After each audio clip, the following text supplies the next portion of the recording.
Alright, today we're going with the classic Make Way for Duckling by Robert McCloskey. Mr. and Mrs. Mallard were looking for a place to live, but every time Mr. Mallard saw what looked like a nice place, Mrs. Mallard said it was no good. There were sure to be foxes in the woods and turtles in the water, and she was not going to raise a family where there might be foxes or turtles. So they flew on and on.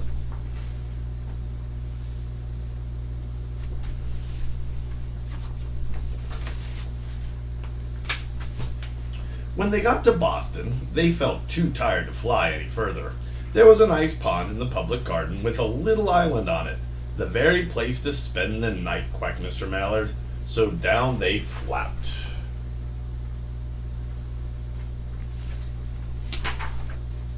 Next morning, they fished for their breakfast in the mud at the bottom of the pond, but they didn't find much.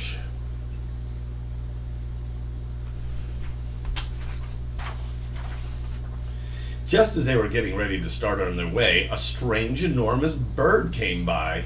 It was pushing a boat full of people, and there was a man sitting on its back. "Good morning," quacked Mr. Mallard, being polite. The big bird was too proud to answer, but the people on the boat threw peanuts in the water, so the Mallards followed them all around the pond and got another breakfast better than the first.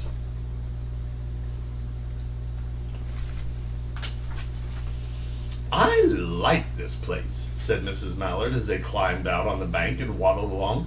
"Why don't we build a nest and raise our ducklings right in this pond? There are no foxes and no turtles, and the people feed us peanuts. What could be better?" "Good," said Mr. Mallard, delighted that at last Mrs. Mallard had found a place that suited her. But "Look out!" squawked Mr. Mallard, all of a dither. "You'll get run over." And when she got her breath, she added, "This is no place for babies with all those horrid things rushing about. We'll have to look somewhere else."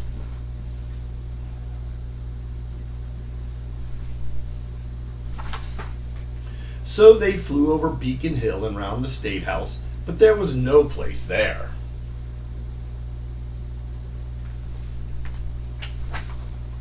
They looked in Louisburg Square, but there was no water to swim in.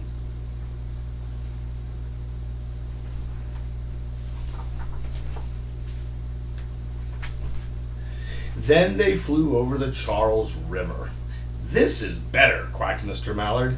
"That island looks like a nice quiet place, and it's only a little way from the public garden." "Yes, yes," said Mrs. Mallard, remembering the peanuts. "That looks like just the right place to hatch ducklings."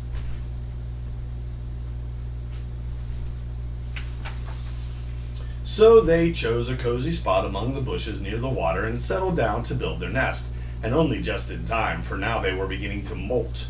All their old wing feathers started to drop out, and they would not be able to fly again until the new ones grew in.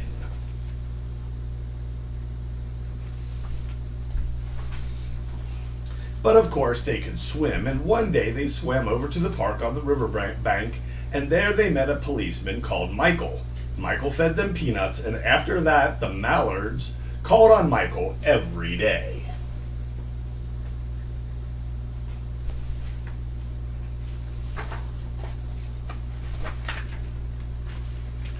After Mrs. Mallard had laid 8 eggs in the nest, she could not visit Michael anymore because she had to sit on the eggs to keep them warm. She moved off the nest only to get a drink of water or to have her lunch, or to count the eggs and make sure they were all there.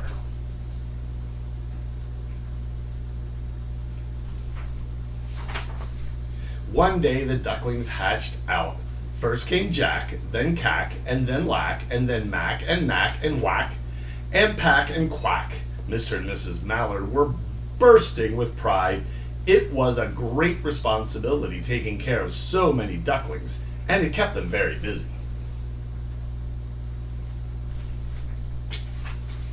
One day, Mr. Mallard decided he'd like to take a trip to see what the rest of the river was like further on. So off he set. "I'll meet you in a week in the public garden," he quacked over his shoulder. "Take good care of the ducklings." "Don't you worry," said Mrs. Mallard. "I know all about bringing up children." And she did.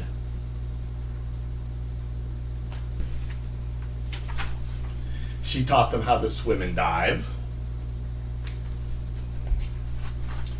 She taught them how to walk in a line, to come when they were called, and to keep a safe distance from bikes and scooters and other things with wheels.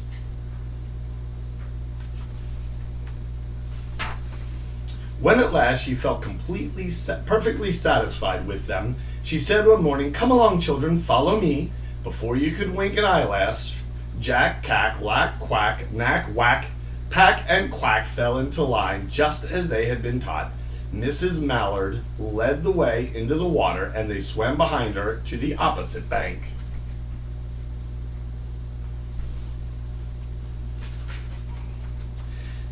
There they waded ashore and waddled along till they came to the highway.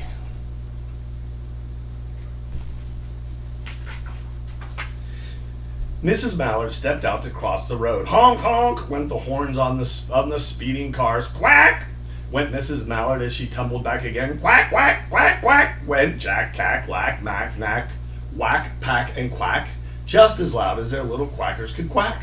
The cars kept speeding by and honking, and Mrs. Mallard and the Ducklings kept right on quack, quack, quacking.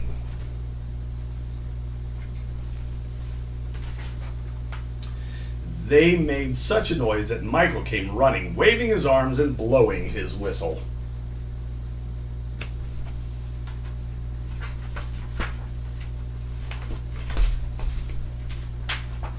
He planted himself in the center of the road, raised one hand to stop traffic, and then beckoned with the other, the way policemen do, for Mrs. Mallard to cross over.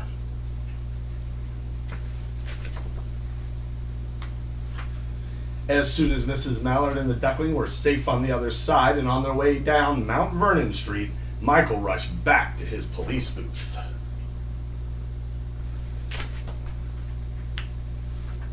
He called Clancy at headquarters and said, "There's a family of ducks walking down the street." Clancy said, "Family of what? Ducks?" "Ducks!" yelled Michael. "Send the police car, quick!"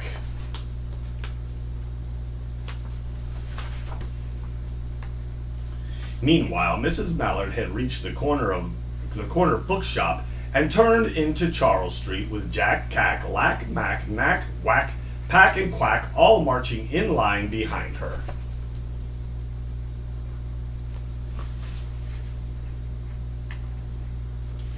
Everyone stared. An old lady from Beacon Hill said, "Isn't it amazing?" And the man who swept the street said, "Well now, ain't that nice?"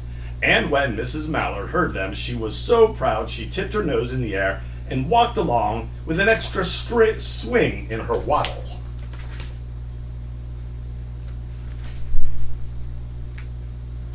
When they came to the corner of Beacon Street, there was a police car with 4 policemen that Clancy had sent from headquarters. The police held back the traffic so Mrs. Mallard and the Ducklings could march across the street.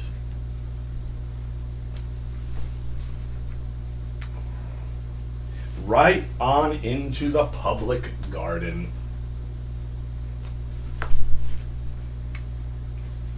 Inside the gate, they all turned round to say thank you to the policeman. The policeman smiled and waved goodbye.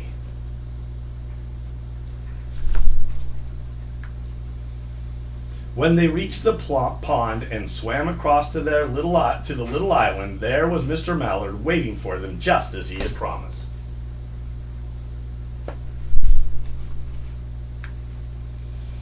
The Ducklings liked the new island so much that they decided to live there. All day long they followed the swan boat and eat peanuts.